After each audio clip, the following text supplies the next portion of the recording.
There's a river in our village teeming with fish, yet the villagers never fish there. They would rather cycle for an hour to the reservoir in the next village than step even an inch near that river. I once asked my father why.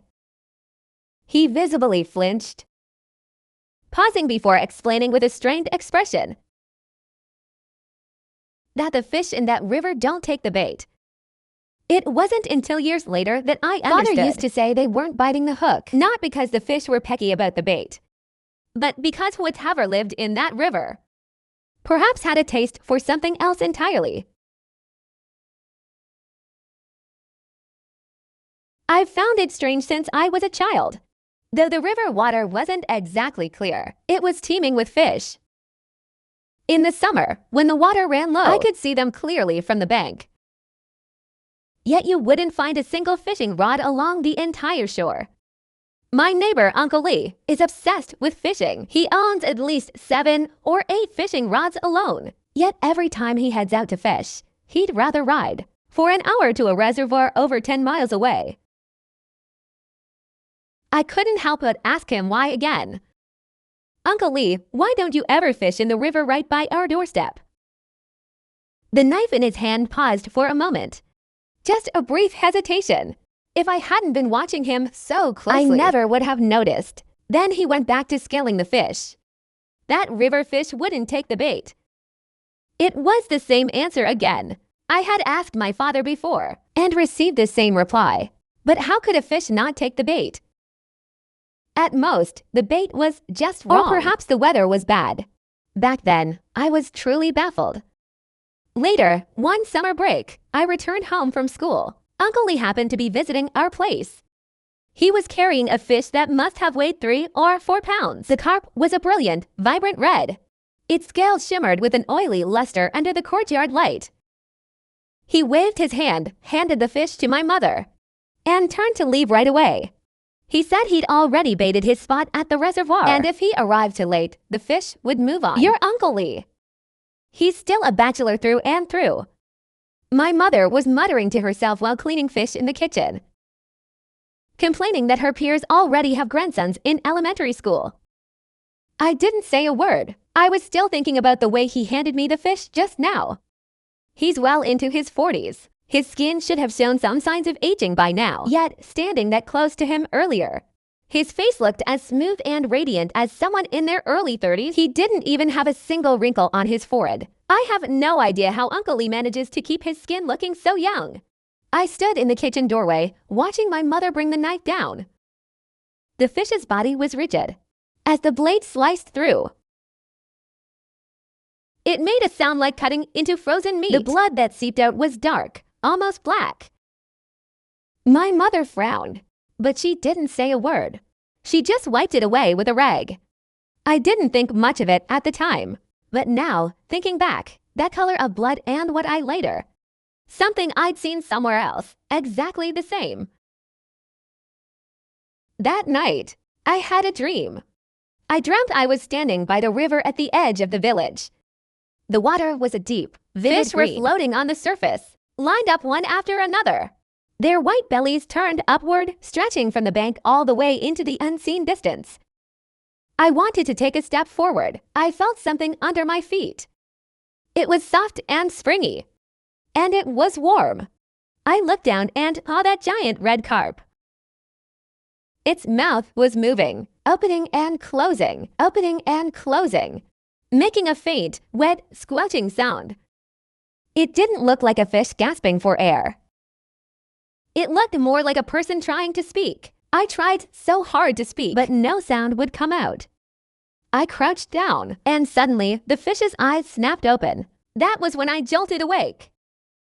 I checked my phone. It was already past 11 in the morning. My mother was standing in the doorway of the living room, already dressed in her raincoat. The drain is clogged again. I'll go clear the drain. I'm going. In the time it took to say those 2 sentences, the water in the yard had already risen above my solace. My yard sits lower than the alleyway. Whenever it pours, the whole alley's runoff floods right into my yard. But there's a drain in the middle of the alley, right by the old locust tree. if it were clogged. There shouldn't have been that much water. By the time I reached that spot, the water was already up to my ankles. I crouched down, holding the umbrella with one hand, and reached into the water with the other to feel around. Then, all of a sudden, I felt like something had brushed against the back of my hand. It felt soft and limp, slimy and cold. It was slightly warm, like bloated flesh. I jerked my hand back instantly, my heart pounding in my chest. I kept telling myself over and over, it must be a bloated toad, just a bloated toad. But when I reached back down to touch it again, this time I was certain. It was definitely not a toad, because the surface felt all bumpy and uneven, although it was covered in tiny, dense bumps. It was so slick I couldn't get a grip. As it slipped from my grasp, I felt a part of it graze against me, with a rough, granular texture, leaving a fine, stinging sensation across my palm. Thankfully, I finally reached the drain, after clearing away the mud and debris clogging it. The water began to stir, and a whirlpool formed right over the drain. Watching the water level slowly recede, I headed back home. When I arrived, Mom had already brewed some ginger soup. I told her everything that had just happened. She didn't say a word after listening, but there was a clear flicker of panic in her eyes. She grabbed my hands, turning them over and over to inspect them. I could feel her fingertips were ice cold, even colder than my own. Mom, what on earth is that? A toad. Toads don't look like that. It's just a toad. She cut me off. Her voice wasn't loud, but I could sense a slight tremor in her tone. He rummaged through the cupboard and pulled out a small, pitch-black glass bottle. He unscrewed the cap, revealing a blob of ointment inside. He used a bamboo splinter to scoop out a bit, and without a word, smeared it onto my palm. Then, he cupped my hand with both of his and rubbed it vigorously. It's from Uncle Lee, he said only after he finished rubbing. To cure your habit of being so clumsy and careless. I sniffed my palm. A pungent, fishy odor mingled with the scent of herbs. Absolutely revolting. Later, after I came out of the shower, I noticed a new cut on the web of my right hand. It stretches from the base of my thumb all the way to the knuckle of my index finger. A long, thin line, neither deep nor shallow. But the strange thing is, it doesn't hurt at all, and it's already scabbed over. I can't recall when I might have cut it. So I just dabbed on some ointment and didn't give it another thought. That night, I slept like the dead, as if someone had poured lead into my brain. I woke up once in the middle of the night, but I couldn't force my eyes open. My body felt pinned down by something. A uniform heaviness from head to toe. It was like being crushed by water pressure from every direction. When I finally came to, it was already 6 p.m. the next day. I found it strange that my mom hadn't woken me up. By the time I reached the living room, my mom just called out from the kitchen that the fish was ready, telling me to hurry over and eat. That was when I noticed that around the dining table, the air was thick with the scent of the stewed fish. But it wasn't a savory aroma. It was a pungent, fishy stench. The broth was a milky white, stewed down quite thick. The tofu cubes bobbed and drifted in the soup. What's different? Through the broth with my ladle. The strange thing was, there wasn't a single piece of fish in the entire pot. I asked where the fish was, but Mom didn't answer. Her eyes were fixed intently on my hand. Or to be precise, they were locked onto me, specifically the scar on the web of my right hand. Then she suddenly grabbed my hand. He moved so fast I couldn't even react. He held my thumb with one hand and gripped my other four fingers with his other hand. What happened to your hand? It's been like this since yesterday. I tried to pull away, but I couldn't. I don't know what cut it in the drain. It's just a small scratch. Just look at your hand.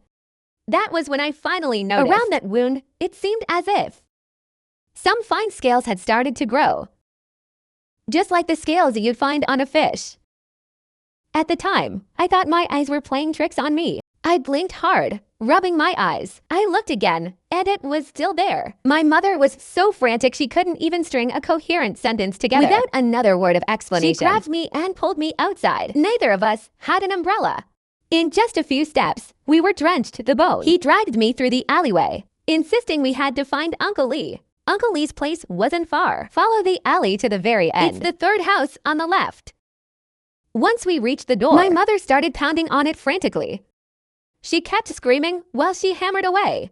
"Oh, Lee! Oh, Lee!" But the door never opened. That was when I realized.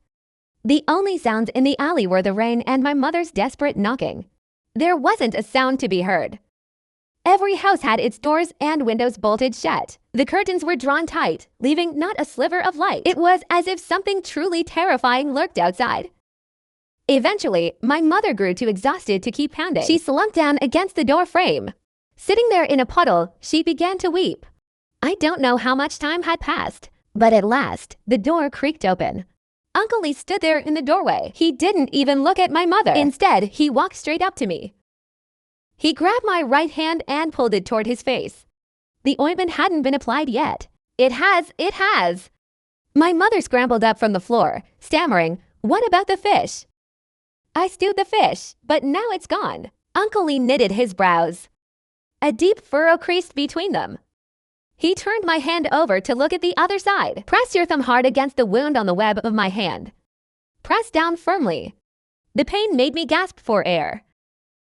Have you been down by the river lately? I haven't. Oh, wait, but I did dream about it once. He let go of my hand. He let out a sigh. He turned and walked a few steps into the courtyard. I glanced back at my mother. Tell him to leave it to me. My mother nodded vigorously, though she said yes. Her feet remained rooted to the spot. She stood in the rain, watching as Uncle Lee and I entered the courtyard. Uncle Lee told me to visit often. The bare gray brick walls were unpainted and hollow.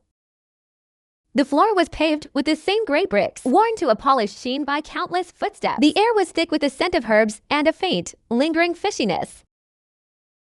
It never truly faded, as if the house itself were breathing it out. He gestured for me to sit on the only wooden chair in the room. While he remained standing, he asked me about my dream. I told him about the giant carp I had seen that day. He fell silent for a long moment, then murmured, "This might sting a little. Try to bear it." He reached behind him and drew out a kitchen knife. Then he started gesturing over my body. I tried to bolt, but he had already pinned my shoulders down. He closed his eyes and began chanting syllables I couldn't understand. Then he brought the blade down. He sliced straight across the wound, and the next second, the agony hit me. Later, my mother said he was standing with his back to the door, and he heard my scream. He said that sound reminded him of a cow he once saw being slaughtered when he was a boy. He said he wanted to rush in, but he held himself back. He told me that was the hardest thing he'd ever had to endure in his life. I remember when the pain reached its peak. I started to retch. It wasn't nausea, but something pushing up from the depths of my stomach, crawling its way out. I opened my mouth and heaved with all my might, and a red fish dropped onto the muddy ground. About 3 or 4 pounds, its body is a deep, crimson red. Its scales shimmer with a faint, ghostly glow. Take it back and stew it. Just a simple broth, nothing more. Don't add anything else. He turned and walked into the bedroom. Clutching the wall, his back hunched over. It looked as if a large patch of his hair had turned white, but I remember it being completely black just a moment ago. Close the door behind you when you leave. The day I returned home, my mother stewed the fish. The broth turned a pale, ghostly blue. I ate it all, swallowing the innards right along with it.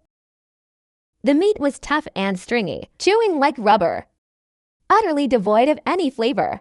That very night, I was struck by a high fever. I was burning up, drenched, as if I'd been submerged in water. The quilt was soaked through. The pillow was soaked through. After the fever broke, my skin felt strangely smooth. I got dressed and carried the bedding out of the room. I ran into my dad just as he got home from work. There's a leak in the house. Why does it smell like fish in here? Stewing fish this early in the morning. What kind of fish would I be stewing? We're just having porridge for breakfast. Then where is this strong smell of fish coming from? He twitched his nose, sniffing hard at the air. His brow furrowed even deeper. Now that he mentioned it, I caught the scent myself. There was indeed a faint, fishy odor. But it truly exists. And it's emanating from me. Don't ask so many questions. We owe it all to old Lee. Otherwise, who knows what might have happened to your son? See when you're free. And treat him to a proper meal. My mother's voice came muffled from the kitchen. She was chopping vegetables, but the rhythm was much faster than usual.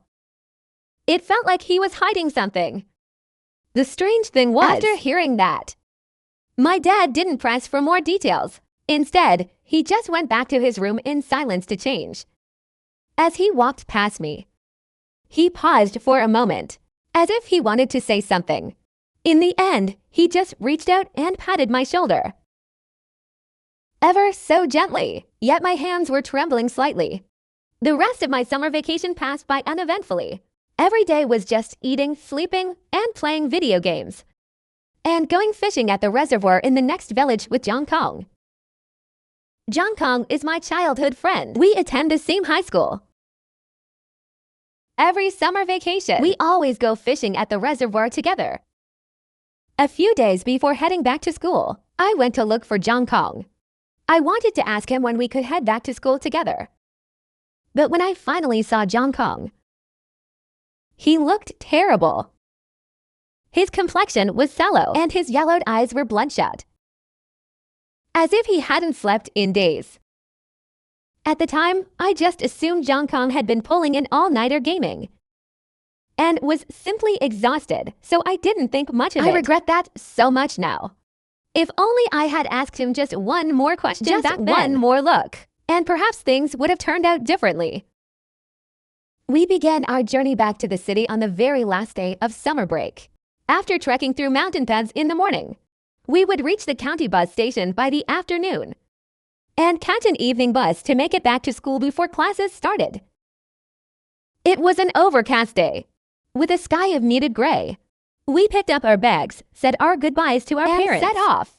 The road to the county town winds through a stretch of mountain path. Then you have to follow that great river for about 2 hours. And you'll finally reach the bus station. Originally, that mountain stretch was perfectly uneventful.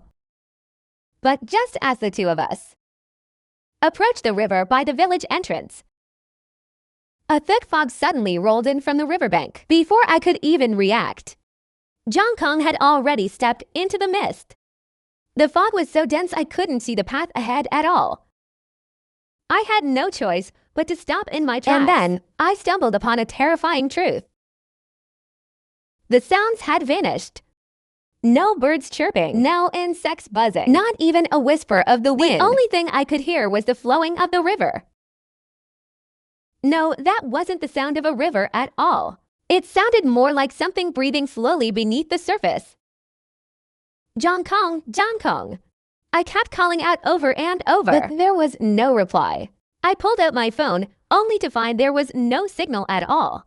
I had no choice but to grope my way forward through the thick fog. It was then that I realized the ground beneath my feet was no longer the dirt I had been walking on, but something soft, even slightly warm to the touch. The sensation was exactly as if I were stepping on the skin of some living creature. I crouched down, reaching out to touch it, when a hand suddenly shot out from the mist, gripping my wrist tight. Don't touch it. It was John Kong, but something about him was terribly wrong. His face was drenched in water droplets, and his clothes were soaked through, as if he had just crawled out of the river. Why are you all wet? He didn't answer me, just stared at me, unblinking. The grip on my wrist tightened with every passing second. Follow me, don't touch anything, and don't look at the river. I had no idea what was really going on. My instincts told me to trust him. So I followed him. but I moved at a snail's pace. The path beneath my feet grew increasingly. It's getting softer, stickier by the second. The faint, lingering scent of fish that once hung in the air is growing heavy, becoming almost pungent now. I don't know why, but I suddenly recalled what Uncle Lee said as I left his place that day. Some rivers are not meant to be looked at because there are things dwelling within them, and if you look at them, it saw you. At that thought, I quickened my pace, but unexpectedly, I tripped over something. I lunged forward, falling headlong. It felt as if I had crashed into a pile of damp cotton. In that split second, I caught a whiff of a pungent, almost suffocating stench. It was a scent I had smelled before. Uncle Lee's medicinal ointment had that same smell. And then, I felt something sliding right beneath my palm. It wasn't moving fast. It was slick and slimy, with a rough, coarse texture, covered in tiny, dense bumps. My scalp went numb with terror. Goosebumps erupted all over my body. I'd felt this thing once before, down in the drain. Terrified, I scrambled to my feet. I wanted to call out for Jiang Kong, but though I opened my mouth, no sound would come out. Suddenly, strange noises filled the air, sounding like weeping. Or perhaps like laughter. A low, gurgling sound. I recognized that sound. It was the same sound made by the mouth of that giant red carp, from my dreams opening and closing. The sound drew closer and closer, growing louder and louder, surging in from every direction, engulfing me like a rising tide. Suddenly, a wave of suffocating intensity struck me, and my consciousness began to blur. Just as I thought I might perish there, I was suddenly hoisted into the air, and my senses snapped back into focus. I opened my eyes. The fog seems to be lifting a little. I can see myself lying there on the riverbank, less than half a meter from the water's edge, and the one who pulled me up is Uncle Lee. He stands amidst the mist. His hair turned completely white. He looks even thinner than the last time I saw him. He pulls something from his pocket and presses it into my hand. I look down, and it's a strange. Take the fishhook. Don't lose it, or you'll never be able to leave. Follow the riverbank upstream for exactly 1,000 steps. Not one step more, not exactly 1,000 steps. Then turn right and head up the mountain. There's a narrow path on the mountain that will lead you to the main road. Once you reach the road, you'll be safe. Remember, don't look into the river. No matter what you hear, don't look back. Uncle Lee, where are you going? I'm going to find Jiang Kong. I watched as Uncle Lee slowly vanished into the mist. I stood up, clutching the fishhook tightly. I kept counting my steps in my head, terrified of losing track. At first, I walked very slowly. When I reached about 200 steps, that was when I heard a sound behind me. Wait for me, wait for me. That's Jiang Qiang's voice. I was just about to turn around, but Uncle Lee's words hit me like a bombshell. I gritted my teeth and quickened my pace. Why didn't you wait for me? Jiang Qiang's voice was getting closer. I can't go back, and neither can you. No, that's not Jiang Qiang's voice. It sounds very similar, but there's an extra layer to it, like a muffled echo from deep underwater. Feeling uneasy, I gripped the fishhook tight. I kept walking, 300 steps. 400 steps, 600 steps. The sound behind me stopped when I didn't respond. In its place, a heavy silence fell. Then, a pungent stench of fish washed over me from behind, as if something were breathing down my neck. Every hair on my body stood on end. I fought with all my might not to look back. 700 steps, 800 steps, 900 steps, and then, right ahead of me, I saw a multitude of dark silhouettes emerging from the thick fog. Tall ones, short ones, stout ones, all packed together in a dense, suffocating mass. Their movements were deeply unsettling. They weren't walking like normal people. They were lurching and swaying, twisted and strange. It felt like I was carrying something incredibly heavy. Then I drew closer and closer to them, close enough to make out their features. And then I stopped in my tracks. It wasn't my choice to stop. My legs simply refused to obey me. Because those people I saw that they weren't people at all. They had no faces. Their mouths were placed elsewhere. On their necks, their chests, even on the palms of their hands. Layer by layer, gill-like structures began to reveal themselves. A wet, gurgling sound bubbled up from their throats as they brushed past me. They headed straight into the river, as if I didn't even exist. Just as I let out a sigh of relief, a far more terrifying truth struck me. Among those monsters, I recognized someone's clothing. That bright red padded jacket. There was a faded flower embroidered on the left pocket. It had such a distinct, vintage charm. That was my grandmother's garment. But she had been gone for 20 years. It was at that moment I realized that most of the people there were dressed in very dated attire.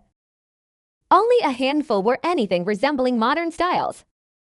I don't know how long I stood there, until the scar on my hand suddenly flared with a sharp, stinging pain. I snapped back to reality in an instant. I wove through those shadowy figures. And finally, I saw the mountain. I turned right and found the narrow path, and began my climb.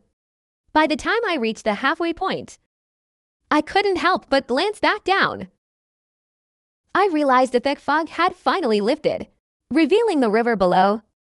Those faceless figures from before were nowhere to be found. Only Uncle Lee stood quietly by the riverbank. Suddenly, he turned and cast a glance in my direction. The distance was too great. I couldn't make out his expression, but I saw him raise his hand and wave at me. Then he turned and began walking into the river.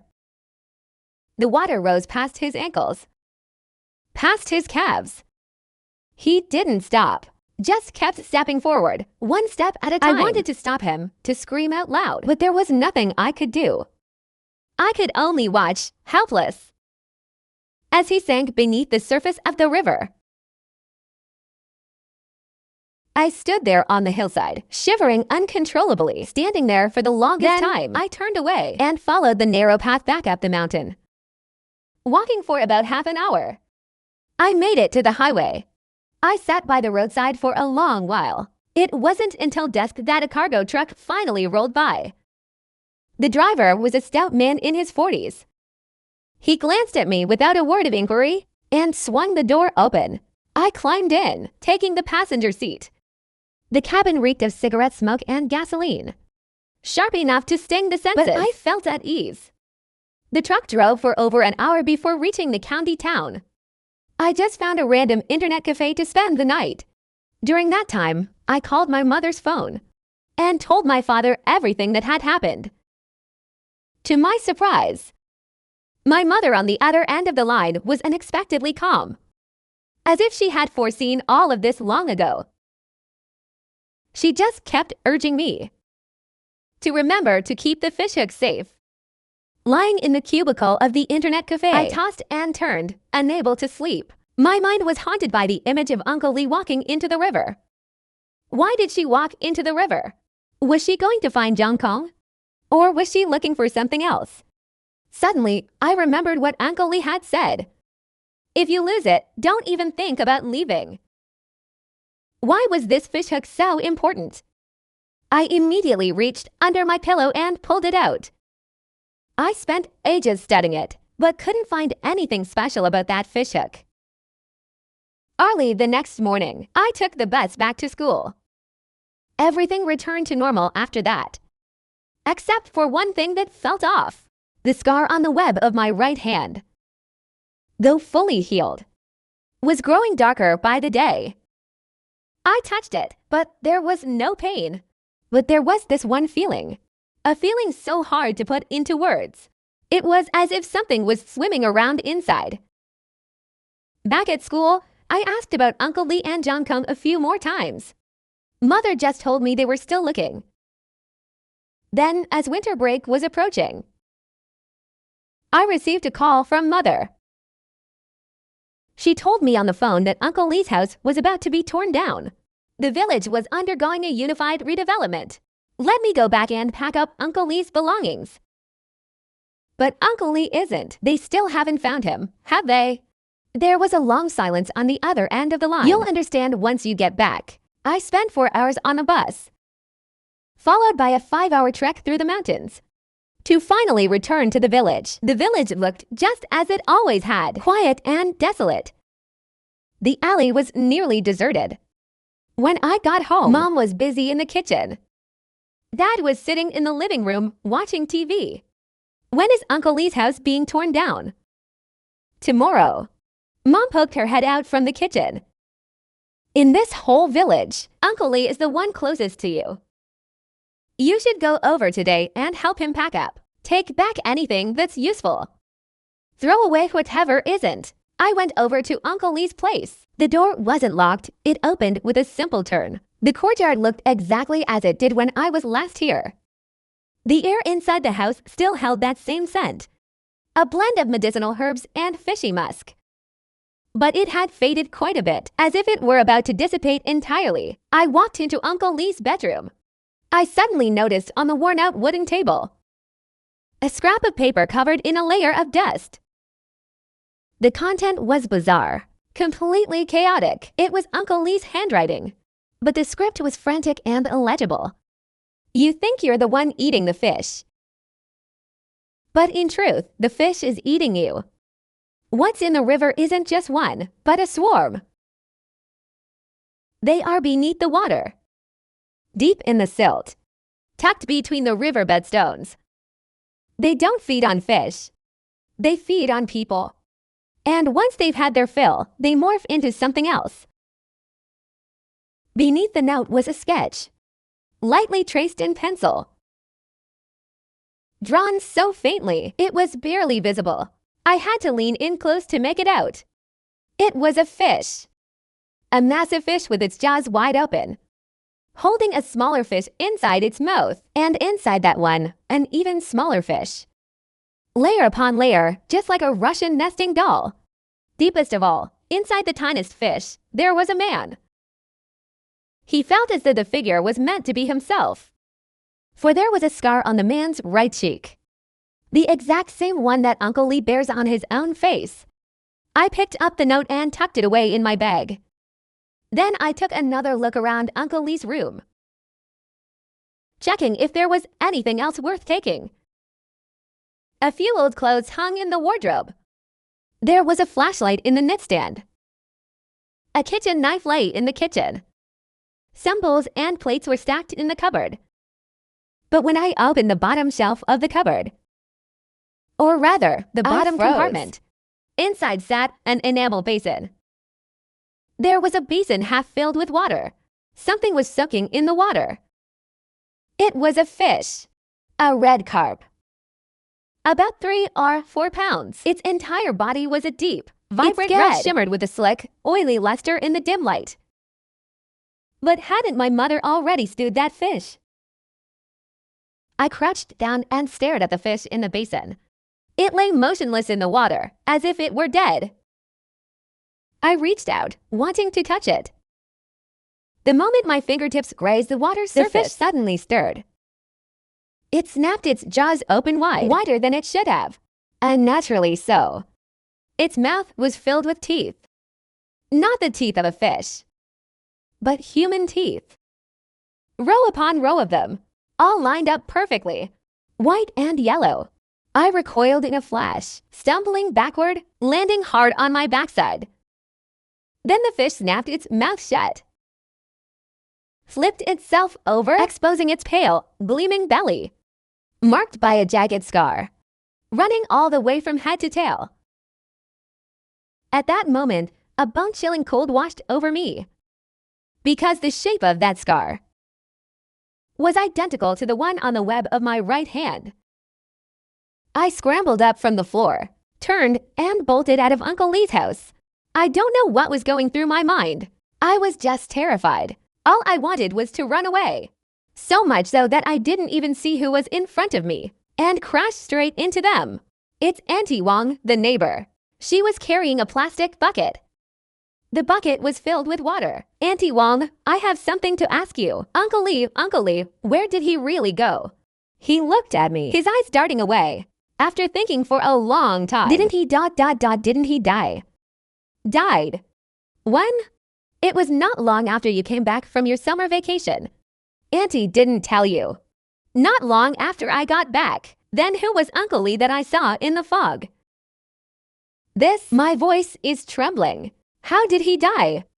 Aunt Wong glanced at me. Suddenly, she stopped talking. He lowered his head and walked away with the plastic bucket. He took a few steps. He stopped without looking back. He said in a very low voice, "The one who drowned was in the river at the entrance of the village." That night, I lay in bed, staring at the ceiling. I went over the whole thing from beginning to end. Li Shua drowned before I left for summer vacation, but I saw him in the fog. He gave me a fishhook. He told me to walk 1,000 steps. He saved my life, but he had already drowned. So what was it that walked into the river that day? I turned over and buried my face in the pillow. The fishhook was pressed beneath it. It dug into my temple, sharp and painful. I pulled it out and held it up before my eyes. Moonlight streams in through the window, casting its glow upon the fishhook. I suddenly noticed 3 tiny characters etched onto the hook. I lean in closer, straining to make them out, one by one. It seems to say you. And you, and who, and what?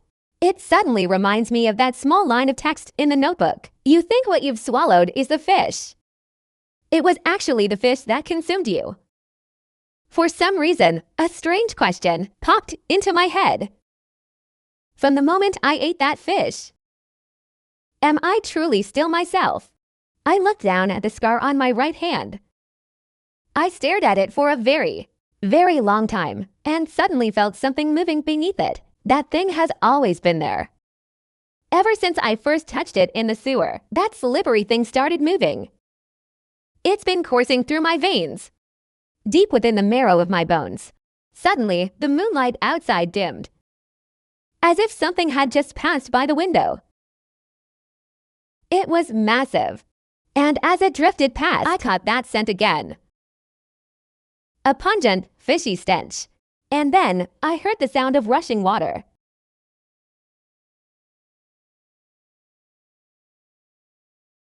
It sounded like something crawling through the alleyway.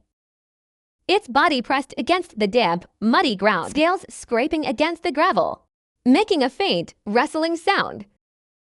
The noise came from the direction of Uncle Lee's house, creeping all the way down the alley. It paused for a moment right in front of my door, then continued on its way, heading toward the river. I sat on my bed, clutching that fishhook tight. My palms were slick with sweat. In that moment, I realized something. It wasn't that the things in that river wouldn't take the bait. It was just that the hook was too small. As for what exactly was lurking in those waters, I suppose I'd find out soon enough.